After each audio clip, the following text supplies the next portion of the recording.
इसलिए कजरी की छू देने में तो बाबू इतना गोली मारे कि शरीर में जख्म बा, खाली गोली दिखाई दे। अगर वो हमारे पास आवे की कोशिश करिए तो हम का कर इहो बता दी। सोच, तोरा दिमाग में जवन भूसा भरल ना, उन्हें कौन वैसा उपाय सोच कि 21 दिन तक कजरी तोरा से दूर रहे। आहिरे माई ए जी सोचत का बानी जी, आज से अपन नया जिंदगी की शुरुआत होके जा रही बा। ले जो घर में।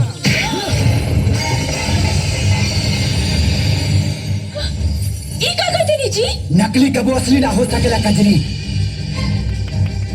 और आज तोरा मांग में पड़े वाला सिंदूर हमरा नाम के ना, हमरे मालिक भगवान सिंह के नाम के परी। दरअसल हम ना तोरा से शादी करता भगवान सिंह चाहता ले, और हमरा के बलि के बकरा बना के आराम से तोहरा पल्लू से बांध दिल गए 21 दिन खातिर। और आज वो 21 दिन खत्म हो गई कजरी। ये सब नाटक है, नाटक। अरे भगवान सिंह वो तोरा के हर खुशी दे सकेले जो हम ना दे सकेले कजरी, ना दे सकेले। अरे मौका कहाँ दे जी? अच्छा कपड़ा दे दी, मगर पहनने के सुकून ना। अच्छा खाना दे सकेले, मगर मगर स्वाद ना। अच्छा बिस्तर दे सकेले, मगर सोने के चैन ना। जी दादी नहीं, सब झूठ बात।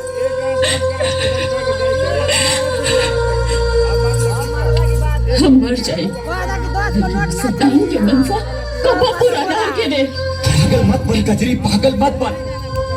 भगवान सिंह खाली नाम के भगवान ना,